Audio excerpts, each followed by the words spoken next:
Every summer, my mom would take me to visit our relatives who lived out in the countryside. My cousin Jake and I were practically the same age, and we always found ways to get into trouble. We spent our days exploring the fields, making bows and arrows, sharpening knives, throwing rocks at targets, climbing trees, and tracking wild animals. One day, we decided to go on a long walk across the open fields, not really knowing where we were headed. Sometimes, we liked to wander aimlessly just to see how far we could go before finding our way back home. After a few hours of walking, it was late afternoon when we stumbled upon an old, abandoned farmhouse in the middle of nowhere. The place looked eerie, with its broken windows and sagging roof. Next to the house stood a small storage shed, so we hopped over the fence and decided to investigate. The shed's door was locked tight, with a small keyhole covered in dust and thick spiderwebs. Unable to peek inside, we turned our attention to the main house. The front door was slightly ajar, but there was no sign of life coming from within. The yard was overrun with tall grass and weeds, and the only sound we could hear was the creaking of an old windmill nearby, rattling in the breeze. I approached the house cautiously and called out, "Hello." But there was no response. That's when the smell hit me: dampness, mold, and decay. It was overwhelming. Despite my unease, curiosity got the better way, and I stepped inside. The interior was cluttered with old clothes, scattered papers, and cardboard boxes. There was a decrepit bed, some racks of moth-eaten garments, and a tattered leather armchair. With each step I took, the stench grew worse, and a deep sense of dread began to creep over me. I wanted nothing more than to turn around and leave. But then something caught my eye. At the foot of the bed, partially hidden between some boxes, lay a human head. Covered in matted gray hair, it belonged to an old man lying motionless on his back. His face was pale, his eyes wide open, staring blankly at the ceiling. He was dead. A blood-curdling scream escaped my lips. I grabbed Jake by the arm, and we bolted out of the house as fast as we could. As we sprinted across the overgrown yard, passing the shed, the locked door suddenly burst open. Standing there was an old woman with disheveled hair and sunken eyes. When she smiled, her lips parted to reveal a mouthful of rotting teeth. In her hand, she clutched a bloody knife. She lunged toward us as we raced past, but I managed to dodge her grasp and kept running for my life. I didn't dare look back, I just ran and ran, adrenaline coursing through my veins. After what felt like an eternity, I realized that Jake wasn't with me. I skidded to a halt, panting heavily, and scanned the area. He was nowhere to be seen. Panic set in as I frantically searched for him, calling his name, but there was no answer. My heart sank. I had no choice but to keep running until I reached my aunt and uncle's house. When I finally arrived, I burst through the door, gasping for air, and shouted for my mom. My relatives gathered around me as I tried to explain what had happened, tears streaming down my face. My uncle immediately jumped into action. He grabbed his truck keys and told me to come with him. We drove back to the farmhouse, hoping to find Jake. But when we got there, the scene was different. The old man's body was gone, and the old woman was nowhere to be found. We searched everywhere, but there was no trace of Jake. Desperate, my uncle called the police. For days, search parties combed the area, but Jake was never found. The farmhouse became infamous in the region, shrouded in mystery. No one could explain what happened to him, and his disappearance remains unsolved to this day. To this day, I don't know what truly occurred that afternoon. All I know is that I'm grateful it didn't happen to me. But the memory haunts me, and I can't help but wonder, what became of Jake?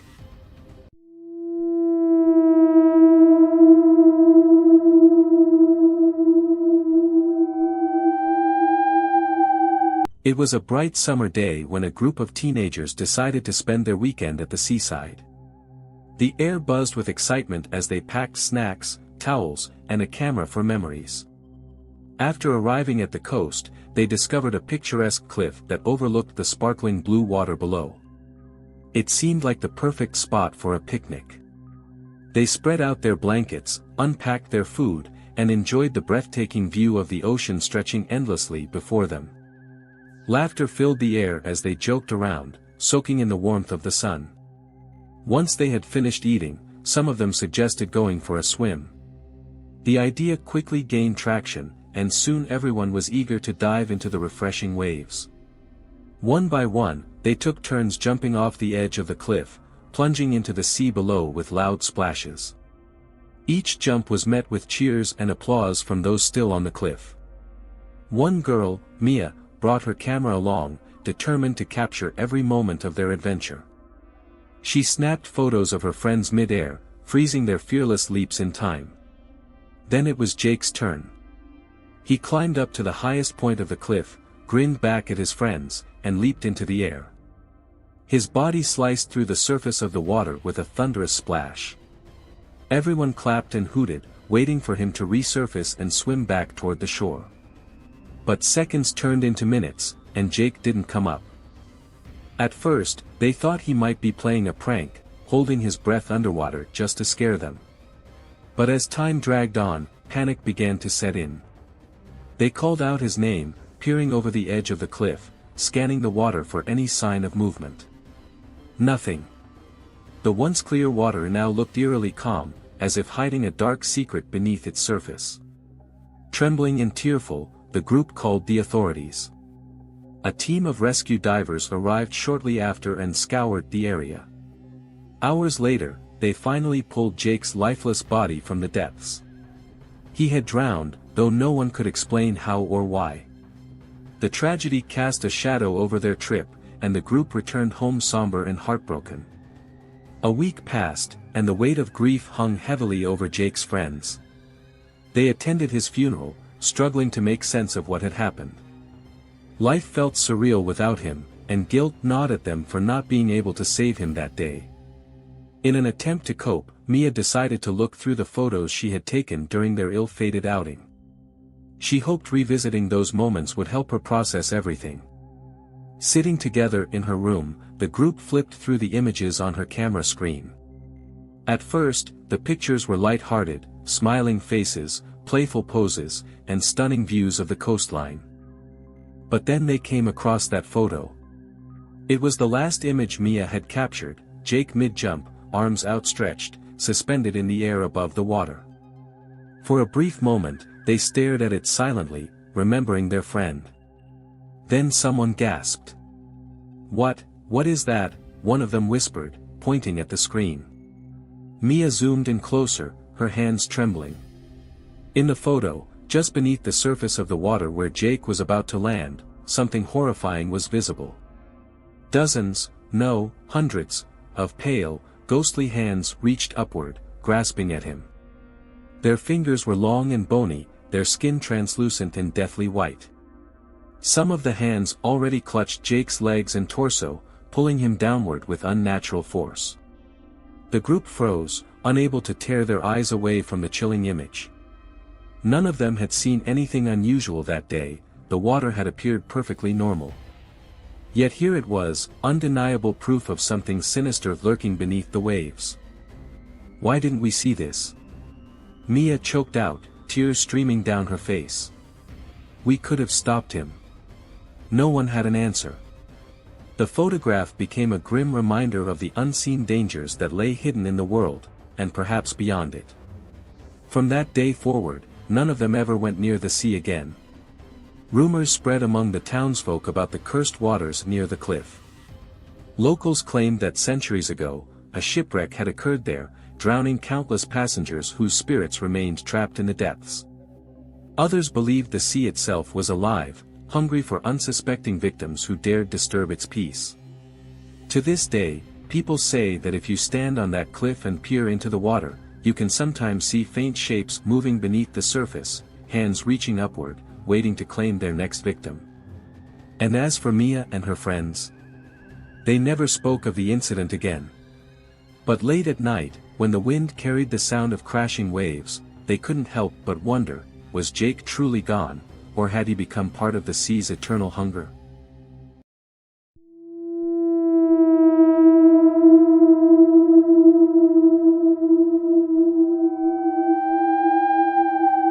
There was once a young woman who had always felt unlucky in love. Every boyfriend she'd ever had either mistreated her or betrayed her trust. Broken-hearted time and again, she began to fear that she would never find true happiness with someone. The thought of spending the rest of her life alone haunted her, and she often wondered if fate had something cruel in store for her. Then, one day, everything changed. She met a man unlike anyone she had known before, kind, gentle, and genuinely caring. His presence brought warmth to her life, and slowly but surely, they fell deeply in love. When he asked her to marry him, she couldn't contain her joy. It felt like all her dreams were finally coming true. After their wedding, the couple moved into a modest little house in the suburbs. Life wasn't easy, both worked tirelessly to make ends meet, but neither complained because they had each other. For the first time, the young woman felt truly happy. She believed that this newfound bliss would last forever. One evening, as dusk settled over the neighborhood, she waited anxiously for her husband to return home from work. Hours passed, and when midnight approached without a sign of him, worry began to creep into her mind. She tried calling his phone repeatedly, but there was no answer. Exhausted and overwhelmed by anxiety, she decided to lie down in bed, hoping he'd arrive soon. As sleep overtook her, she found herself trapped in a horrifying nightmare. In the dream, she saw her husband riding his motorcycle along a dark, deserted road. Suddenly, a massive truck emerged from the shadows, its headlights blinding. Before she could scream, her husband swerved directly into its path. The motorcycle skidded violently across the asphalt, and the truck collided with him, crushing his body beneath its weight. She watched in terror as the scene unfolded, the twisted wreckage, the blood pooling around him, and his lifeless form lying motionless on the ground. With a gasp, she bolted upright in bed, drenched in sweat and trembling uncontrollably. Her heart raced as panic surged through her veins. "Oh my God!" she cried aloud. "He's dead! He's dead!" Desperate to calm herself, she glanced at the clock on her bedside table. It read just past midnight. At that exact moment, she heard the familiar rumble of her husband's motorcycle pulling into the driveway. Relief washed over her as she listened to the sound of the front door opening and his cheerful voice calling out, "I'm home." He started to explain why he was so late, but she interrupted him before he could finish. "You're so late," she shouted from the bedroom, tears streaming down her face. "Why didn't you call? I was so worried. I even dreamed that you died in an accident." For a brief moment, silence filled the house. Then, faintly, almost imperceptibly, she heard his voice drift up the stairs. "So, you've made your choice then." His words sent chills down her spine. They were spoken not with warmth or reassurance, but with an eerie detachment that made her blood run cold. "Husband!" she called out again, her voice shaking. "Are you okay?" No response, she scrambled out of bed and rushed downstairs, her heart hammering wildly. But when she reached the living room, the house was empty. There was no sign of him, not in the kitchen, not in the hallway, not anywhere. His motorcycle helmet still sat on the dining table untouched. Confused and terrified, she picked up the phone, half expecting it to ring. And sure enough, moments later, it did. Trembling, she answered the call. "Hello," came a somber voice on the other end. It was a policeman. "I'm sorry to be the one to inform you, but an hour ago, your husband was involved in a fatal motorcycle accident. He passed away shortly after arriving at the hospital." She dropped the phone, her knees buckling beneath her. The world spun around her as the full weight of what had happened crashed down upon her. The dream hadn't been a coincidence, it had been a premonition. Somehow, impossibly, she had seen the tragedy unfold before it occurred. But what haunted her most were his final words, "So, you've made your choice then." What did he mean? Had her fear somehow sealed his fate? Or was this something beyond her understanding, a cruel twist of destiny? To this day, The young woman can't shake the feeling that she played a part in her husband's death. Though people tell her it was just a terrible accident, she knows deep down that there was more to it than meets the eye. And every night, when she closes her eyes, she wonders if he is still watching over her, or waiting for answers she'll never be able to give.